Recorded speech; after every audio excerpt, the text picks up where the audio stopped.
Olá, eu sou Luiz Gustavo Klein e esse é o Sala Política. Hoje nós recebemos Daiane Mello, ela que tem 32 anos, é sócia proprietária do escritório jurídico Brentini e Mello, residente Arthur Nogueira, cristã, conservadora, armamentista, defensora dos direitos fundamentais, família, vida, contra o aborto e contra a erotização das crianças. Tudo bem, Daiane? Olá Luiz, tudo bem? Tudo bem. Primeiramente agradecer, é uma honra estar aqui no programa, falando para a população de Americana, agradecer o convite. Muito bem. Daiane, conta um pouquinho pra gente como que você entrou na política, como que foi esse início seu de pegar gosto pela política e falar, bom, isso é algo que eu pretendo para minha vida, se é ajudar as pessoas, o que te encantou na política? Sim. Então, Klein, na verdade, assim, a política é algo muito novo, né, na minha vida. O meu sonho, desde criança, era ser juíza, lutar pelas causas, né, tanto que eu sou formada em Direito e luto pelas causas, né, desde então. Mas eu sempre gostei de estudar a política, estudar os meus candidatos, mas eu nunca pensei em pleitear algum cargo político, né?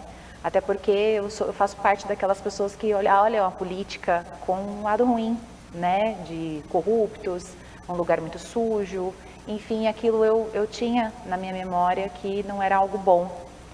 Mas, ao contrário de tudo isso, a política é a arte de fazer mais pelas pessoas, é a arte de lutar pelo povo, pelo direito da população. Então é por isso que hoje eu estou na política. Recentemente participei das eleições da minha cidade, sou de Arthur Nogueira, né? Disputei as eleições como candidata a vice-prefeita lá.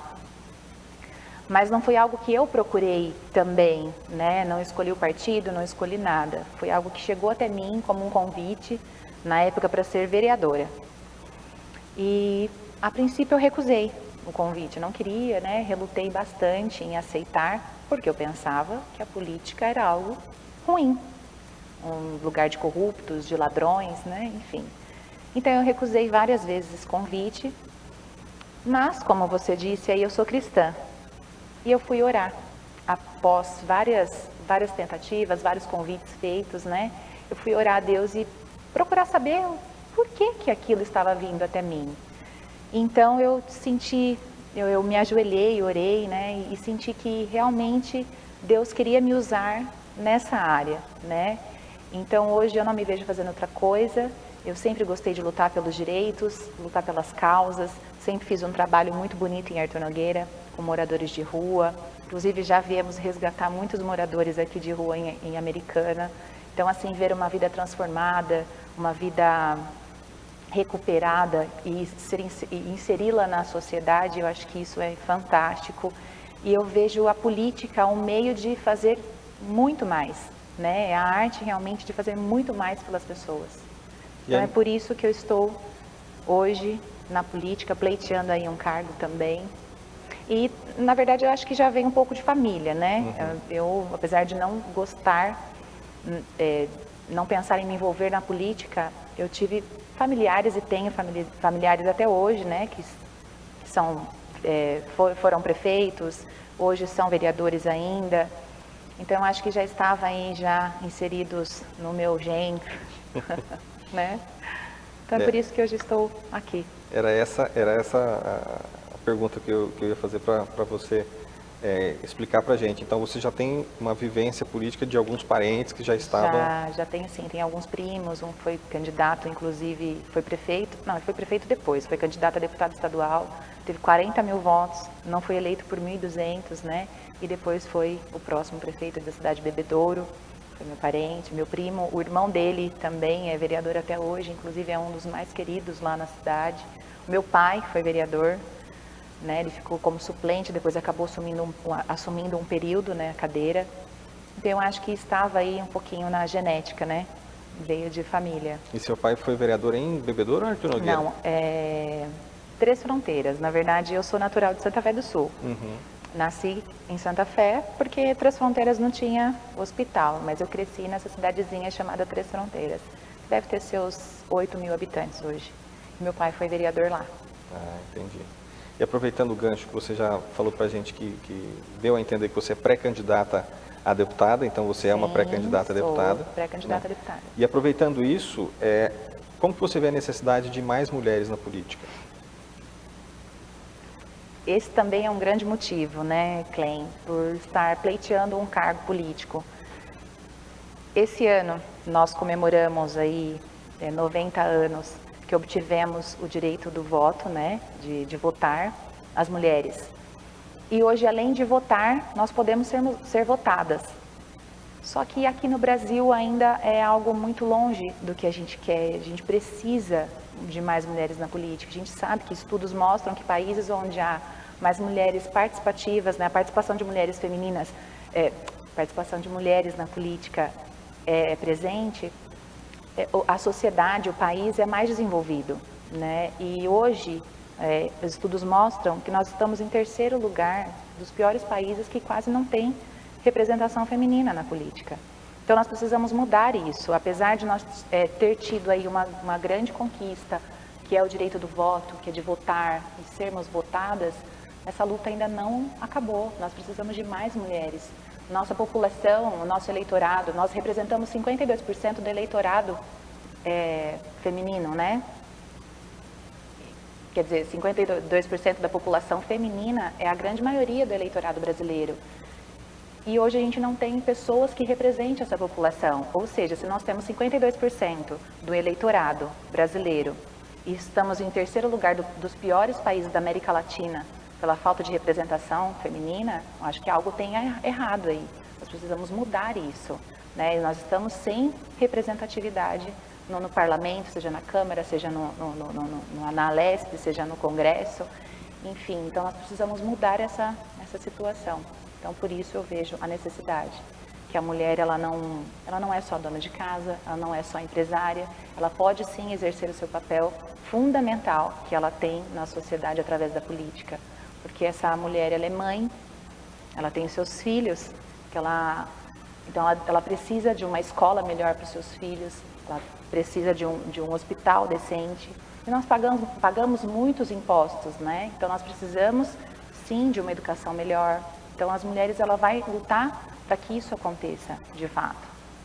Antes de nós começarmos aqui o programa, nós conversávamos e tem aquela questão da cota de gênero de 30%, né? Todos os partidos são obrigados a ter 30% de candidatos. De candidatas mulheres, né? Seria de gênero qualquer, mas como as mulheres têm uma participação histórica menor nas candidaturas, acaba se dizendo que é uma cota para mulheres, né?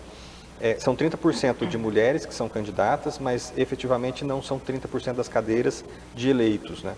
Contrapartida, a Ordem dos Advogados do Brasil, por exemplo, ela já usa que 50% das chapas tem que ser de mulheres e 50% de homens. Existe essa certeza de que os cargos, no final, que como a chapa ela é composta já fechada, né, os cargos que serão ocupados serão 50% homens e 50% de mulheres. Como você vê essa questão das cotas de gênero e se não seria uma evolução não só 30% de mulheres candidatas ou gênero candidatas, mas também de eleitos. Né? Uhum.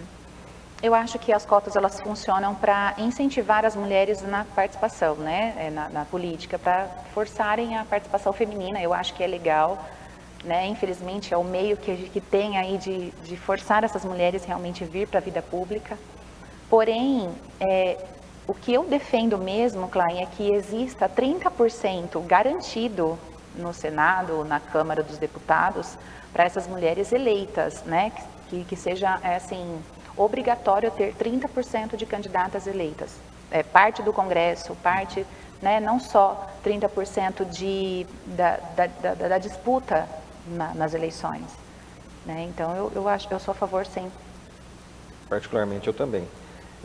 Acompanhando o seu trabalho, nós observamos não só uma luta que nós não podemos dizer feminista, mas feminina, né, pelo espaço, abrir mais espaço para as mulheres, mas também num conceito armamentista que você também defende, e eu gostaria de juntar essas duas coisas. Né? Como que nós podemos observar as mulheres, de repente, descobriram o armamentismo, né? Quer seja como esporte, quer seja para legítima defesa, ou então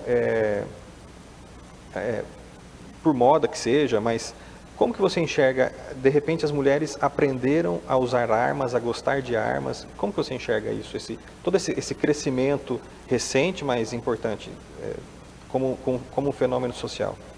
Tá, Klein, se você me permite, eu vou voltar um pouquinho na pergunta anterior, porque eu gostaria de falar algo e eu já chego na sua pergunta, tá? A mulher, ela tem um papel fundamental na sociedade. E isso não é de agora, Klein. Como cristã, estudando, né, a Bíblia, a gente vê que a mulher, ela foi fundamental desde a criação. Quando Deus criou o mundo, criou o homem e viu que o homem não seria capaz de executar o plano divino aqui na Terra, que precisaria da mulher para procriar, para multiplicar, porque a palavra de Deus diz, multiplicai-vos e governai, né, entre os peixes do mar, os animais, enfim. Então já é um mandamento, né? Então a gente precisa pensar que não é só o homem, não está destinado só o homem governar, a mulher também foi destinada a governar, isso desde da criação. Então isso faz parte hoje, fazer parte da política, eu acho que também é um princípio, é fazer parte de uma mudança histórica, porque se a gente quer uma mudança, a gente tem que apostar e lutar por ela, né? Fazer parte dessa mudança, e por isso hoje eu estou candidata, porque eu cansei de ver o estado que o nosso país está, né? Como que está indo tudo isso por água abaixo. Nós estamos aí com uma educação, é um absurdo, está cada vez pior, uma saúde que nós não temos, gente morrendo em filas de hospitais, né? Verbas sendo desviadas. Então, assim, eu ver tudo isso me fez querer realmente lutar muito mais para o nosso país, porque nós precisamos, se nós queremos um futuro melhor, nós precisamos investir na educação, porque a educação é a base da sociedade, a transformação, né, do nosso país está na educação. Como está a educação dos nossos filhos? Porque eles serão o futuro da nossa geração. Como que nós estamos preparando essas crianças? Porque eles serão os futuros prefeitos, serão os futuros vereadores, presidentes, deputados, senadores. Qual a educação que o nosso país está dando para as nossas crianças? Então, com esse intuito que eu pretendo, sim, ser eleita e lutar pelos nossos direitos básicos mesmo, que é a saúde, educação, moradia, né? E dar ferramentas para o nosso povo.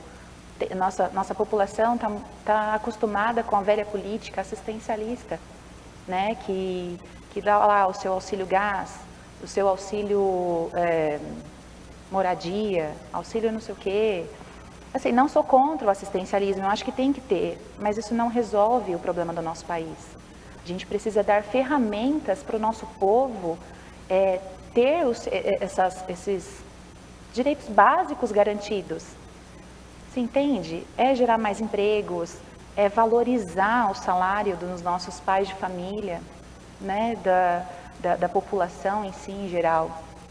Então é por isso que eu me coloco realmente à disposição para estar aí nessa guerra, nessa luta pelo nosso povo. E respondendo à sua pergunta, sou armamentista, sou defensora, sim, do porte de armas para cidadão do bem, né? Eu vejo, principalmente para as mulheres, né, Klein, que hoje a gente sabe que a cada minuto uma mulher é agredida, a cada 8 horas uma é morta. Infelizmente, nós vivemos ainda numa sociedade machista, não tanto quanto antigamente, mas ainda assim nós temos uma grande dificuldade nessa área. Então eu luto sim pelo armamento, principalmente para as mulheres. Hoje em dia as nossas mulheres são agredidas, as que têm coragem vai para a delegacia e chegam lá e recebem um papel lá de medida protetiva, que não resolve coisa nenhuma. Ela sai com a protetiva e a família volta com a certidão de óbito, é isso que acontece. Então isso precisa mudar, porque a nossa Constituição diz, Klein, que nós, é dever nosso pela segurança também. Então nós precisamos sim estar assegurados. Eu defendo para cidadão do bem, por quê? Porque o bandido ele não precisa de porte. Ele vai estar armado e vai te matar se for necessário. A gente está cansado de ver nos noticiários, né, bandidos tirando vida de gente decente, de gente do bem, de pais de família, de mulheres, né, sendo violentadas, agredidas e mortas. Então a gente não tem como terceirizar isso para o Estado. O Estado tem muito o que fazer, mas não dá para nos acompanhar 24 horas. Né? Então se a mulher vai lá com aquela medida protetiva, o que ela vai fazer? Sabe? Assim, é ridículo. Então por isso que eu luto por esse direito mesmo, o direito nosso de andar armada, andar protegida. Eu sou muito questionada às vezes, porque eu defendo o armamento. Mas você é cristã, como que você pode propagar a violência? Isso não é ser violência, não é ser violento. É você se proteger, proteger quem você ama, não sair matando, né? Inclusive, Klein, as pessoas pode ser que algumas não sabem, mas é muito difícil você ter o direito ao porte. Não é qualquer um que tem o direito. A pessoa precisa estar capacitada, habilitada para ter uma arma, assim como para ter um carro. O carro também serve para matar, se não souber usar. Então tem que estar qualificado, tem que estar habilitado para poder usar um carro, para poder ter um carro, poder ter o direito de dirigir. Assim é com a arma. Você precisa ter teste psicológico, você precisa ter, não pode ter antecedentes criminais, você precisa ter todo um monte de exames, né? É caro, não é barato, a munição também é muito cara. Então não é qualquer um. Não é qualquer um que vai poder sair aí em qualquer lugar comprando uma arma. Agora, o bandido não precisa nada disso. Ele, além de não precisar, ele tem um armamento muito mais pesado que a própria polícia. Então, nós precisamos sim ter o direito de nos proteger. Proteger nossa família, nos proteger, enfim. Esse é o meu posicionamento. Aí, se a pessoa, o bandido, por exemplo, se ele tiver a dúvida se a pessoa está armada ou não, ele vai pensar duas vezes. Vai pensar duas vezes, exatamente. E até pegando um gancho no que você está falando também, salvo engano, eu não vou lembrar onde está escrito isso, mas também é bíblico, que se uma pessoa entrar na sua tenda, mais ou menos assim que está escrito... Direito da legítima defesa. E você matar essa pessoa, você não é culpado pela morte, né? Foi ele que entrou. Ele que entrou. Na sua casa. Exatamente. Você é pré-candidata a deputada estadual ou federal? Federal. Federal. Então, vamos falar um pouquinho sobre a necessidade de nós elegermos candidatos regionais. Como que você vê a importância? O que é mais importante para a população? Ter aquele eleito que é midiático, que não tem muitas vezes responsabilidade com região nenhuma, com cidade nenhuma, ou ter um candidato da região que vai estar mais próximo da população, que conhece a cidade que mora, que defende aquela cidade, não uma causa em aberto? Como que você vê esses dois fenômenos aí, o candidato regional e o candidato midiático? Eu acho de extrema importância nós elegermos candidatos regionais mesmo, porque ao destinar suas emendas, o deputado vai destinar para a sua cidade e região. E a gente sabe, Klein, que se nós tivermos um deputado eleito na nossa região, é a oportunidade que nós temos de uma transformação. Que nem, por exemplo, Arthur Nogueira não tem um hospital de base, nossa região aqui não tem, lá, né, na minha. Aliás, nem hospital não tem. Então, assim, a importância de dar voto para os deputados regionais é muito importante. Deputados vêm de fora, não conhecem nem a cidade, não sabem a necessidade que tem o nosso povo. Então, vem até a nossa cidade, pega os nossos votos, leva embora e nunca volta, não manda recurso, nem vem na nossa cidade saber o que nós estamos precisando, né? Então é de extrema importância, sim, nós elegemos candidatos da nossa região. E aproveitando também para falar sobre voto, é sempre crescente o número de votos nulos e brancos, né? E existe uma fake news que vira e mexe, a gente acompanha pelo WhatsApp e sai em alguns lugares, dizendo que se mais da metade da população não votar, a eleição é anulada. Isso é uma grande mentira, né? Tem como você explicar para o nosso telespectador, na sua visão, a importância do voto, como que deve ser feito, a responsabilidade de se votar em alguém sério?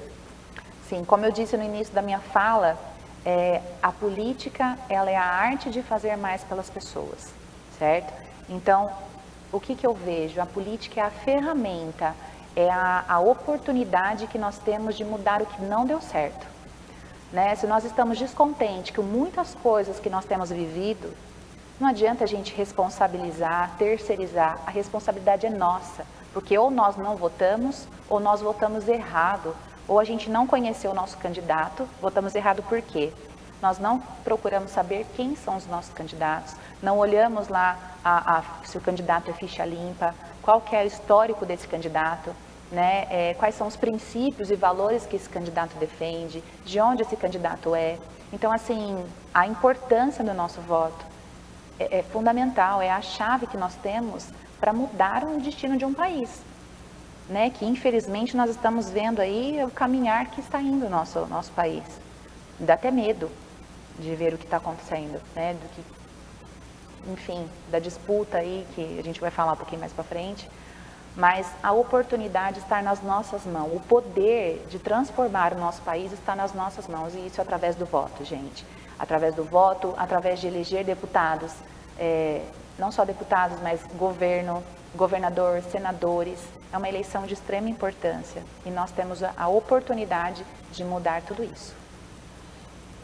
Falando das eleições, principalmente dos senadores, nós percebemos uma movimentação do presidente Jair Bolsonaro muito importante para a eleição de senadores, novos senadores, para que haja uma renovação no Senado, porque os senadores que julgam os ministros do STF, né? E a maioria dos senadores hoje que estão lá tem ações a serem julgadas pelo STF, então acabam não julgando Exatamente. o STF. Como você vê essa necessidade dessa mudança no Senado e as arbitrariedades que o STF tem cometido, a exemplo aí do deputado Daniel Silveira e de outras inovações, vamos chamar assim, para sermos educados, né? Inovações jurídicas, criações, o próprio STF sendo quem julga, quem investiga e quem apresenta a denúncia. Uma bagunça entre os três poderes, sim, né, Clem? É um absurdo, né, o que a gente está vendo. Nós estamos vivendo uma insegurança jurídica, de fato, onde o legislativo ele faz as suas próprias leis devido aos seus próprios interesses, ou eles são corrompidos, eles são comprados. O Senado nas mãos do STF, porque tem aí a maioria, não vou citar nomes, né, mas tem um senador aí específico que tem uma ação milionária nas mãos do STF. Então ele deixa de fazer o que tem que ser feito porque ele depende do STF. E aí a gente está vendo o STF aí mandar e desmandar na nossa Constituição, no nosso país, está rasgando a nossa Constituição, fazendo o que ele não foi chamado para fazer, né? O judiciário, o executivo e o legislativo não estão fazendo o seu papel. O judiciário está legislando, está executando, está enfim, está governando. Na verdade, gente, eu tenho visto assim, a cada dia que passa um noticiário, eu vejo o que foi cometido com Daniel Silveira, né? Esses dias eu até levantei em defesa dele. É um absurdo. Um absurdo ser preso, ser condenado por um crime que nem existe. É ridículo. Enquanto nós estamos vendo um cara que foi descondenado, correndo o risco de ganhar a eleição.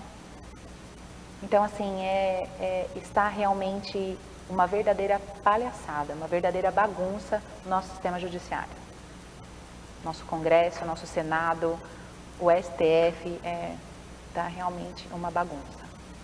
Eleições desse ano, como que você analisa aí as eleições estaduais para São Paulo, principalmente governador, e a nacional? Eu costumo dizer aqui nos programas que depois de 2018 eu já não confio tanto assim em pesquisa, né? E as pesquisas estaduais vêm mostrando aí Haddad em primeiro lugar, Márcio França, que nós não sabemos se é candidato ou não, ou se vem ao Senado, em segundo, Tarcísio em terceiro, Rodrigo Garcia em quarto. E da mesma forma na nacional, Lula em primeiro, Bolsonaro em segundo, com diferenças que não justificam o que nós observamos nas ruas, né? Exatamente. Pensando em segundo turno, eu particularmente não acredito que ninguém ganhe em primeiro turno.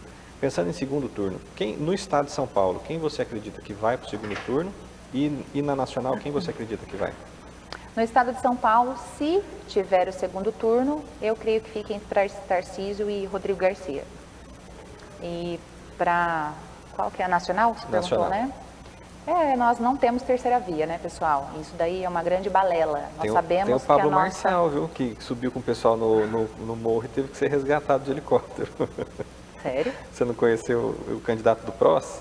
Pré-candidato do PROS? Eu vi realmente que ele é candidato. Foi o coach que levou o pessoal para o pico do Marins e teve que ser resgatado de helicóptero. Bom, mas foi só uma brincadeira, pode falar o que você acha. Enfim, não existe terceira via, há uma polarização, né, nessas eleições entre Bolsonaro e Lula. Eu creio, não acredito nas pesquisas, porque tanto jornais quanto esses institutos de pesquisas, mídia, está todas corrompida. Realmente eles estão interessados no seu bem próprio, né? Então é uma forma de manipular e tentar enganar a nossa população. Aliás, que nós fomos muito tempo enganados, né, gente? Nós ficamos aí anos dependendo de más informações de mídia, ficamos aí à mercê de pesquisas. Em 2018 foi prova de que essa pesquisa não serve de nada, né? Nós estamos vendo aí esse movimento,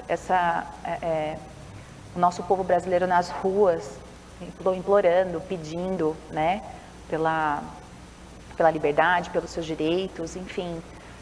Não acredito, não é o que as pesquisas demonstram, né? Não é que a rua, não é que as ruas demonstram isso, não é o que a pesquisa está dizendo, né? A pesquisa fala uma coisa e o povo na rua fala outra.